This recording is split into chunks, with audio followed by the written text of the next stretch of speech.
Vishnunagar police station हद्दीत देवीचा पाडा या ठिकाणी मॉर्निंग वॉकला जे लोक जातात त्यांच्याबद्दल आरोपींनी रेकी केली होती आणि त्यामध्ये एका 64 वर्ष व्यक्तीला दोन अल्पवयीन मुलांनी काठी वगैरे मारून डोक्यात काठी मारून त्यांना खाली पाडले. त्यानंतर ते बेशुद्ध अवस्थेत असताना आरोपींनी त्यांच्या गळ्यातील 2.5 तोळे वजनाची चैन चोरून नेली होती.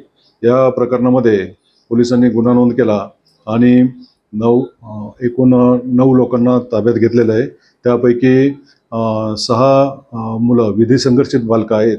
त्यांना भिवंडी न्यायालयापुढे हजर करण्यात आलेलं आहे आणि जे 3 आरोपी आहेत तर त्यांची आज पावेतो पोलीस कस्टडी रिमांड आहे. या जे आरोपी आहेत यांच्यावर आधी गुन्हे दाखल आहेत का? विधी संघर्षित जे 2 मुलं आहेत त्यांच्याविरुद्ध एकाविरुद्ध 3 गुन्हे आणि दुसऱ्याविरुद्ध 2 गुन्हे असे दाखल आहेत. ते एका खुनाच्या प्रकरणामध्ये सुद्धा त्यांना बाल न्यायालय मंडळापुढे सादर केलेलं होतं.